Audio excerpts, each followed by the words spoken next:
It is over. No, it's not. It is just beginning. Ladies and gentlemen, welcome to the Main Event Status Sports Show. I am your host, Brian H. Waters. This show is brought to you by Happs TV. Make sure you download the Happs app. Make sure you subscribe to my channel. And guess what you can also do? You can support this great broadcast by just when you download the app and you sign up, you're going to get a couple of coins. Send some my way. Send some to some of your favorite broadcasters' way. The Ravens finally getting it done, folks. The Baltimore Ravens went into Tennessee and stomped like big dogs. Let's just take a look at that again, because right here, this is the game-sealing interception, and they stomped all over their logo. I know some people say, what about keeping it classy? You know what? Last year, when they came to Baltimore, there was that one dude who wasn't even relevant. He mocked Mark Ingram. Shout out to Mark Goldman, listening from LA. Thanks. He mocked Mark Ingram, saying, oh, man, you know what? Thanks, Cameron, for the award. I appreciate that. Cameron sending gifts this way, supporting this great broadcast. You guys could do the same. But he went out there and said, yeah, Derrick Henry, MVP, yada, yada, yada, yada, yada, whatever, right? And Mark says, great win. Guess what? I really hope you guys win tonight, because I want a Ravens-Steelers AFC championship game. And I'm going to bring Mike Patton from Nashville in. But, you know, he said, and like I said, I don't know the gentleman's name. I forgot, because quite frankly, he's irrelevant, dog. But he said, oh, yeah, Derrick Henry, MVP, whoop, whoop. Okay, all right. You know, it's not like when Mark Ingram did that about Lamar. He put down anybody, but whatever. So then, you know what? The next thing that happened, I'm going to put Cameron's comment on the screen. If you're not watching on Happs, you can see right there. He says, Lamar is a world-class player. He can carry Baltimore to the Super Bowl. So then they come to Baltimore in week 11, right? And when they came to Baltimore, what did they do? They started off right on the middle of the logo. You know, and I showed that clip. I ain't gonna lie, my heart was racing. I only had time to get one clip, so we're gonna run that again because it was so beautiful. But then the Ravens, and then it just looked like it was gonna be a long day for the Baltimore Ravens. AJ Brown pushing off. He pushed off. I don't care what y'all said. He pushed off as Mike Patton is joining in. After he pushed off, you know what happened? They said nope, they didn't call it. Touchdown. Okay, that's cool. Tennessee will go up 10-0. All right, look like, you know, Ravens got to go back to doing Ravens things. And this is the difference between this year versus last year. They did not get away from their game. They went back. They established the run, and it took a big play from Lamar Jackson. Even though they had that field goal, to the big play from Lamar Jackson to tie the game, and then the Ravens came back out. Man, oh, man. Mike, how you feeling today, brother? What's going on, man? Hey, I said before the game, either it's going to be Derrick Henry is going to be the daddy of that defense, or Lamar Jackson is going to be the daddy of the Titans defense. Turns out Lamar Jackson was living the dad life today, as you can see. Dad life going on. So. He was all over the place. It was times where, you know, it was some play calling. I was looking, I was like, why y'all keep going for that play action up the middle? I mean, that, you know, the read option, sending Lamar up the middle 4 times in a row. It didn't work, but that 5th time it did. But Derrick Henry, there was a lot of plays. Like I've been watching this guy, and I know I would say this: the Ravens contained him, and I put shutdown in the hashtag, because, you know, that's what I do. I'm trolling. But they contained him, right? However, there was also a point in time where I believe that I don't understand why Tennessee didn't go for, you know, in like those 4th or 3rd and 2, or like those really close. I felt like maybe he could have got a yard there. So I don't know. I'm glad they didn't. What a heck of a game, man. Yeah, definitely a good game. I would say that the Ravens took it personally the last game, and it showed. Definitely defensively, Calais Campbell and Brandon Williams being in there made a huge difference. I would also say that, you know, there is a missing persons report that's being filed in Nashville, and that'll be filed for Mr. Corey Davis, because he didn't even show up today. Had 0 catches the entire game. And, you know, that cannot happen in the playoffs. That's where you make your money. And it is what it is. And of course, the Titans defense was who the Titans defense has been pretty much the entire year. They could not make the plays they needed to make. They did play better today, but they could not make the plays they needed to make to win the game. Hats off to the Ravens. They did what they had to do. Lamar Jackson was Lamarvelous, and as Rita would say, but yeah, they definitely did what they were supposed to do, and they won the game. And now the home team is 0-5 in these matchups.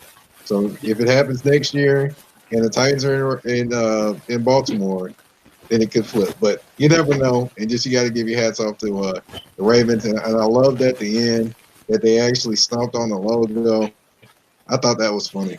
Yeah, it was hilarious. One of the things, what's up, Mike B, tuning in. Everybody asking me, am I good? I'm like, good? Man, I'm fine, man. It's just a football game. I'm good.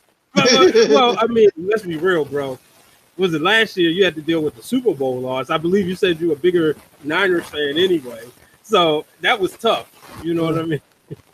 That was a little tough, but hey, I've been blessed enough to see them be successful and see them, be good as well. It hurt, but it doesn't hurt worse than the first one against the Ravens. Yeah, that's true. That one probably hurt worse. Well, that should have been a blowout. Let's be real. The lights don't get turned out on purpose. That's a blowout. But it allowed. Well, I could thank Beyonce for that one. Just thank you, Beyonce, for that one.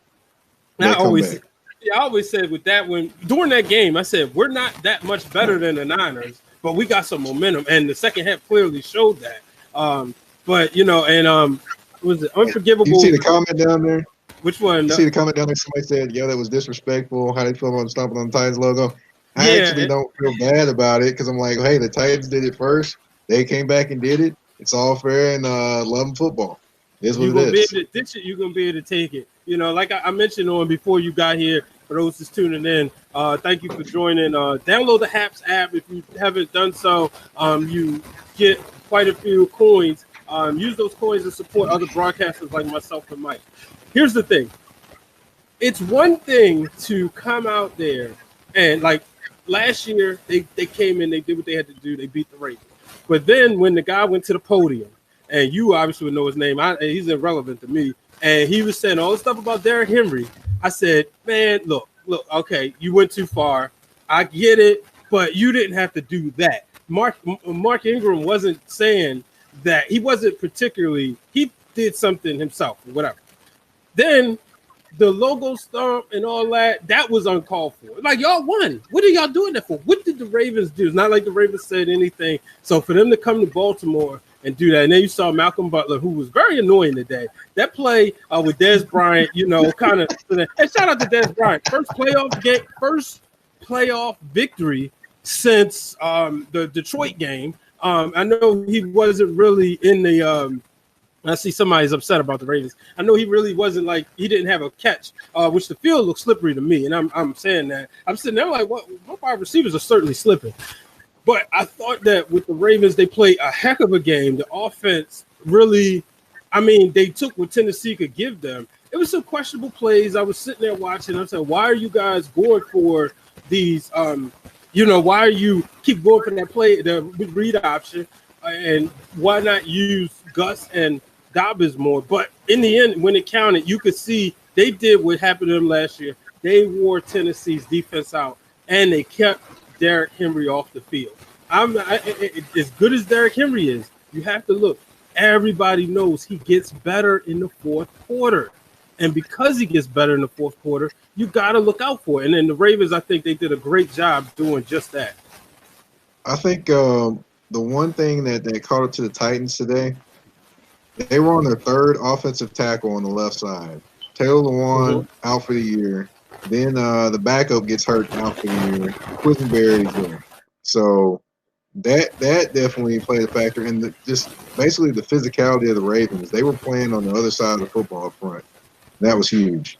That was huge for the Ravens because they were basically setting the line of scrimmage, a new line of scrimmage on the other side of the ball, and the Titans could never regain that edge that they had physically in the first game. They never could regain it. Yeah, and I'm looking at some of the Facebook comments. My cousin Joe says, "What do we say now? Kick butt Ravens." Kelsey Nicole Nelson, let's go Ravens. Would have went for the flock. Ethan Mason, we did it. Chris Murray tuning in. There was no offensive pass interference on the next to the last drive. The Titans pushed off on their first touchdown. That should have been called. And then Malik Jackson says, "Great W." I thought the Facebook comments were pulling. Can I address that offensive pass interference and the pass interferences? Mm-hmm. All right. The first one, yeah, I can get that one. There's a pass interference. I get that. But they both were pushing each other, so I don't think the referee kind of called that one. The second one, it was and it wasn't pass interference. Which one? Which one? The one on the fourth down where Snead was called for pass interference. Okay. Yeah, that one was and it wasn't. It was because Snead went in with no intention to catch the football or run a route. It wasn't because Snead really didn't touch him. So that's why I was like, it was, but it wasn't. So that's why I was like, yeah, I kind of get the call and I don't get the call at the same time. Yeah, and that's the thing right there. That's the thing right there. My thing is just be fair, right? I was flipping back and forth between the broadcast and the telecast, the megacast, and because to be honest with you, I'll tell you why I turned off the megacast. I didn't like Rex Ryan going out there commenting, saying he don't like these little runt receivers about Marquise Brown. I'm just like, come on now, like, shut up. This is the reason why you're in Bristol and not on somebody's sideline. Just to me, that just sounded disrespectful. It was that play that Lamar did. He went for the same play that worked against the Browns, and even Keyshawn said, you got to sell out for that reception. You got to reach out for that. So that's the reason why I didn't like that. But, that Keyshawn Johnson said, at least you got to sell that. If you're Willie Snead, you got, like you just said, at least look like you are a receiver in that motion. He said, he put his butt out, which you're not supposed to do because it's a big play. And that was disappointing. I will say, as a Ravens fan, watching Lamar push off, wave off the kicking team, we've seen that 100 times in Baltimore. There's times it works. It works most of the time when Lamar does it than it doesn't, because there's times it hasn't worked. But I was sitting there, I was like, oh boy, this will be that one time that it come back and haunt them. Thankfully, it didn't, and Justin Tucker comes in there, makes a field goal, which people surprised when he missed the other one. I honestly, I'm a realist. If you're playing, you're playing in elements, right? And a lot of times Tucker is automatic, but you do have to look at elements. When he beat Denver, that was a win in a cold place. So I was like, a lot of Tucker misses those field goals. That's like when they're up, those opportunities to extend the lead. And so I was a little like, well, I'm glad he made that one. But I thought the Ravens could have put the game away right there. Yeah, definitely could have. And, Justin Tucker missing that field goal is that was some 2020-ish right there. That's all I can say on that one, because you don't see it very much. and it was a couple years ago he missed a game-time field goal against New Orleans, and he became a meme. And it was just like, really? It was an extra point. My boy Antoine Sumter says, let me ask Ravens fans this. For as long as you guys been fans, have you guys ever seen the style offense from the Ravens ever? Or was the first has always been a pass first team? Well, they've always been a run first team. You go back to the days of Jamal Lewis. The Ravens have never been able to draft that fearful wide receiver, right? As much as like Torrey Smith is my favorite wide receiver and one of my favorite players on the team, but he was a very respected wide receiver. But they never been able to draft that top 5, top 10 in the league wide receiver.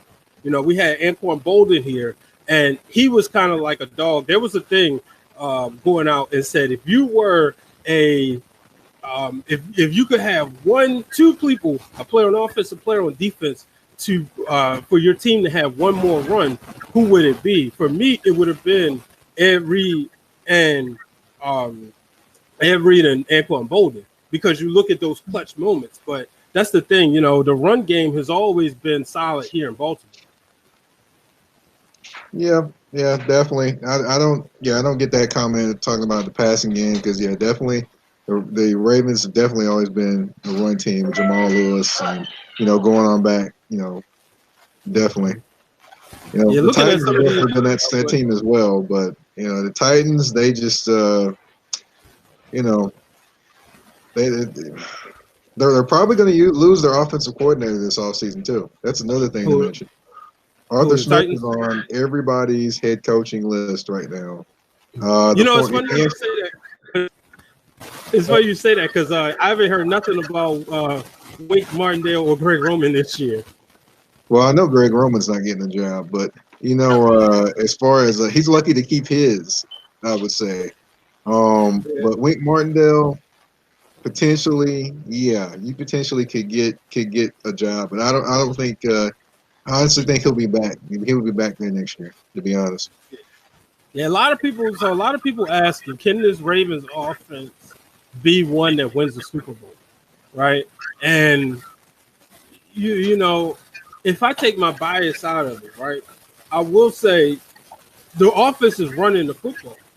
A lot of people see Lamar and they see the home run plays, and to me, what they're missing the fact that you got two guys who can run over, well, three of the guys who can run over 1,000 yards, right? In Edwards, Ingram, and Dobbins. So I do think they can win the Super Bowl because obviously the thing that's always sexy for the highlights are the big run, the cool plays that Lamar do, but they don't see the ground and pound, right? And they don't see, Lamar doing the play action passes. He has a solid tight end in Andrews, and Marquise Brown, we saw it today, who was non-existent last year. Actually, the last 2 meetings against the Titans, we saw him making, quick catches and extending the plays.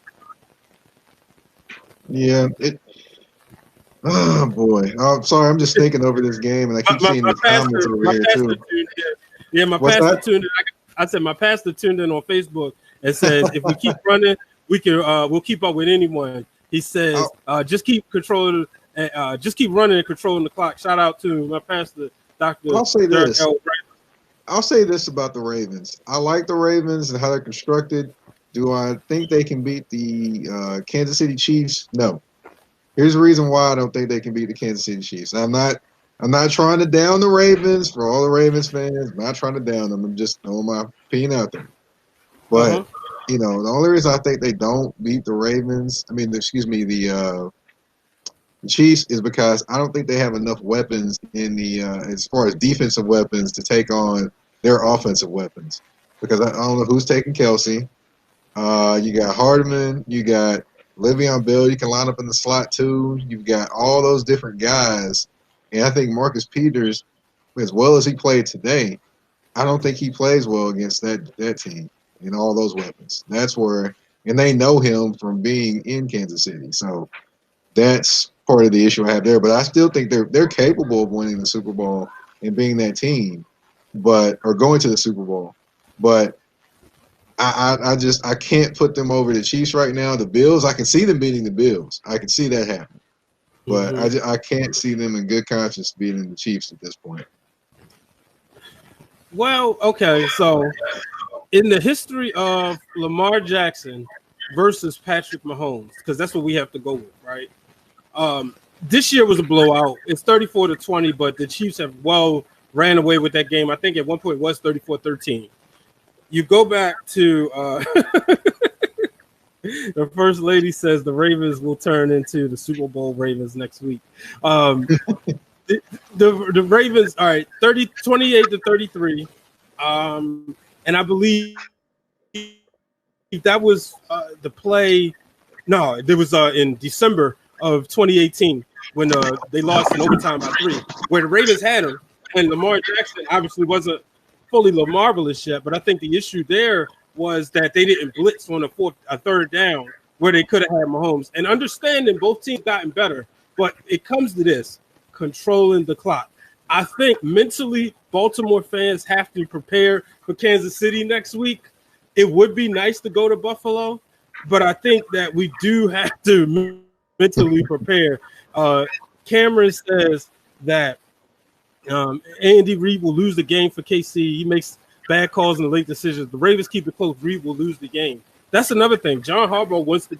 He hasn't beaten Andy Reid, if I'm not mistaken, unless they played in Philly. But I don't think he's beaten him. I don't know about that talk of Andy Reid losing the game for Kansas City, because if I'm correct, didn't he win the game for Kansas City last year in the Super Bowl? Didn't he win the game against the Titans when they were down by 10 or so points? So I don't know if I buy into that one, because I think Andy Reid's kind of gone over that little, I guess blip on his radar that he couldn't win the big games. So yeah, absolutely. And I know we got New Orleans and Chicago coming up, so definitely appreciate everybody tuning in. What do you think, though, as far as when you look back, what do the Titans need to work on? You being somebody who covers the Titans, for those just tuning in, make sure if y'all haven't subscribed to Mike Patton, because he will be, if I'm not mistaken, he still covers some football, but really getting heavy into basketball coverage, right? Well, I've definitely got something Thursday brewing up. I've got a special guest coming on, hopefully Thursday. So we're going to talk a little AFC South and a little Colts football. So okay. You probably know what I'm talking about at that point, but oh yeah, definitely. But yeah, so what do the Titans need to do? As far as the Titans, they need to find a pass rush. That is the number one thing they need to find. Today was kind of atypical of the Titans. They don't usually get this many sacks. They usually maybe get one if they're lucky. So they need to find a pass rush, whether it be in the draft, whether it be free agency. Whatever they need to do, they need to find a pass rush. Offensively, just need to get healthier. And, of course, defensively, of course, they need to find another cornerback, too, because Adoree Jackson is done. The Ravens pretty much were targeting Adoree Jackson the entire game. Every time any pass went up, it was to Adoree Jackson's side. So that ought to tell the Titans he shouldn't be back next year. So definitely got to get rid of him. Got to replace him. Got to get a pass rush or a pass rusher. And then also on offense, you've got to find another wide receiver, because you may not have Corey Davis back next year, especially after he was sitting on the sideline on the last drive with his helmet off and he was healthy. Yeah. And the thing with the Ravens, what's going to be important is, maintaining that run game. I want to see if they bring in Mark Ingram next week. He was a healthy scratch, mainly because he doesn't play special teams. So you put him, you sit him, and you have Justice Hill going. But I love his attitude. But I wanted to see, because he's still under contract next year, so I want to see what they do with him. But definitely moving forward, I think controlling the clock. One of the reasons why Tennessee got a lot of sacks, because the way Lamar plays, that drop back. What allows, when that offensive line crashes in on him, that allows teams to tackle him. So that's one reason. But what they're going to have to do next week, whether it's Tennessee or Buffalo, they're going to be looking. They're going to have to pay attention to the quarterback play, and they're going to have a dynamic receiver way, whether it's Stephon Diggs or Tyreek Hill or even Sammy Watkins. I know some people are in and some people aren't on Sammy Watkins. So we're going to really see what Marlon Humphrey is made of. He's going to have to earn that Pro Bowl extension he just got. Definitely. He's definitely going to have to earn that. And the guy that's going to be targeted often is Marcus Peters. I mean, I like Marcus Peters' play today. I love the get back at the Titans today. I love that. But he's a guy that's notoriously guessed a lot in his career. It's worked well for him at times, and other times it's got him beat. So that is the thing that I want to watch, whoever they play, whether it be the Bills or the Chiefs. If he's guessing and he's wrong, it's going to be trouble, and it's going to be 6 for somebody. Yeah, and I think that's what happened the last time. We saw in last year when Earl Thomas was here, and he said that he was going to cut off a lot of the stuff Mahomes was doing, and that burnt him in the end. So the narrative for Lamar Jackson is over, though. He can win. He can win. You see that comment? You see that comment? Yeah.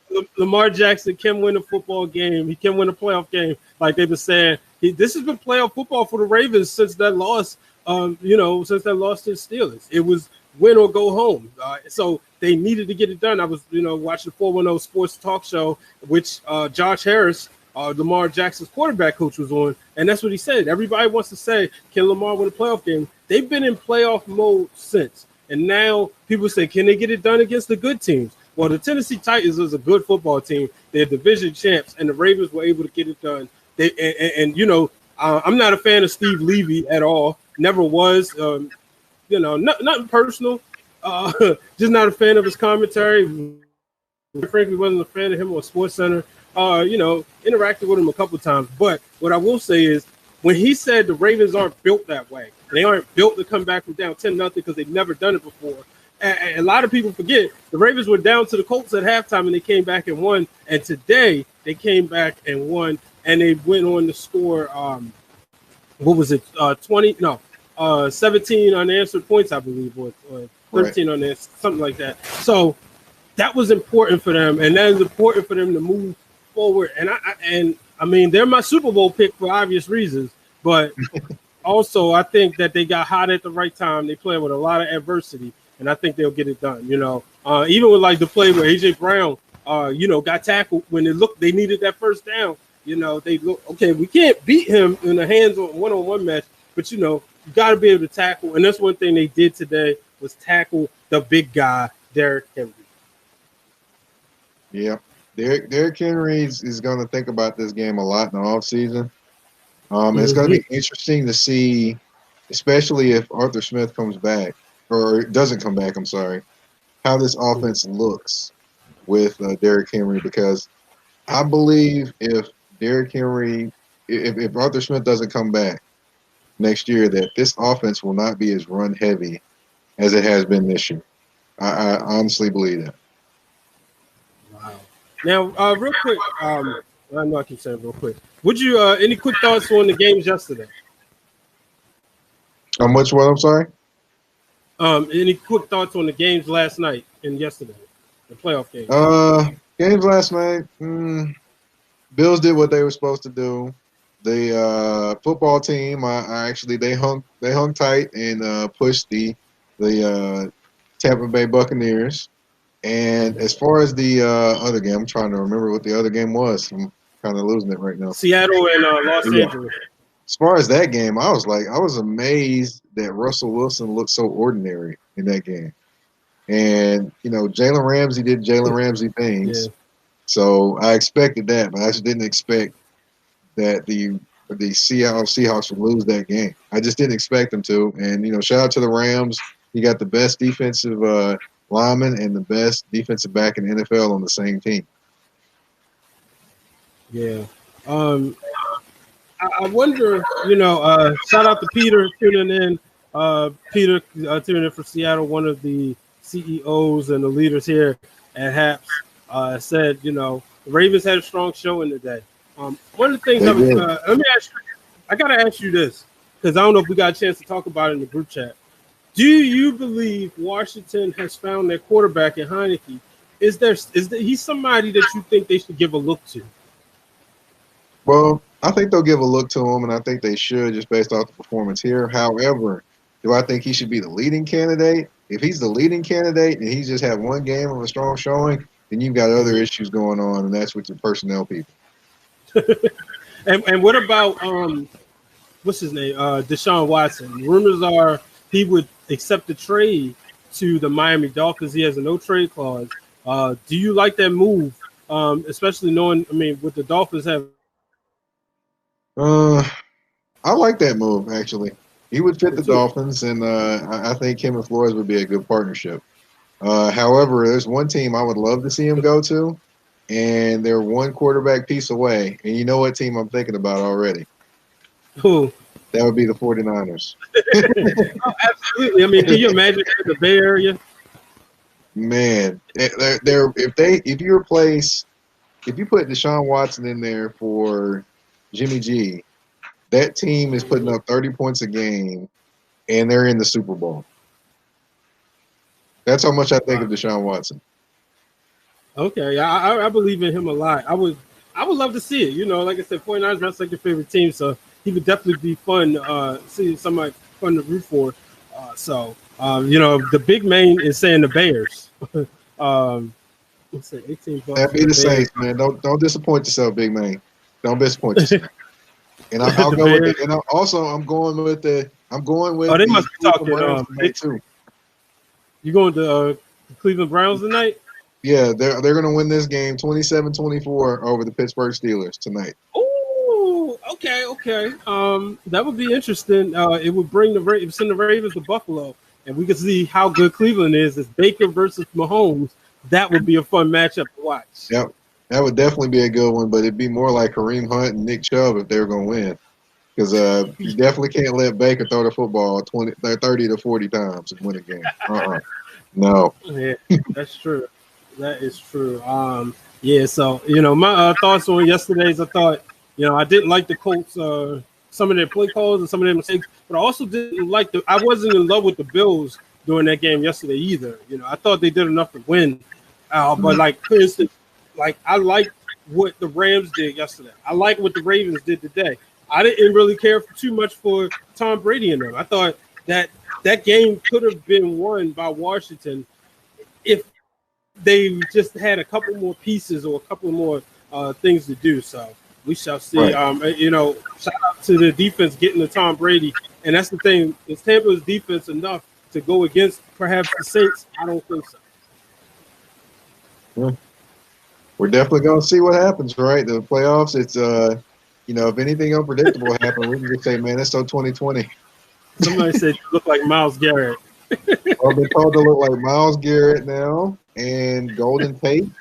So that's two right there, I guess. Okay, there we go. Yeah, remember my sister said you look like Jussie Smollett. Oh, Lord, no. I don't understand that one. I don't see it. Jussie Smollett. Well, we're going to get out of here. We're going to let y'all watch football. I'm not sure if I'm coming back on today. Are you?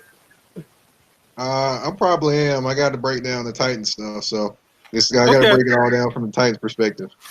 Definitely. So make sure y'all tune in as Mike breaks down the Titans stuff. Mike Patton is just still Mike Patton 32? 82. Yeah, Mike Patton 82. Make sure y'all give him a follow on Twitter. Make sure y'all give me a follow. Hit the subscribe button. If you haven't done so, download the Happs app and shoot me a couple coins. Shoot Mike a couple coins. Brother, I appreciate you, man, as always.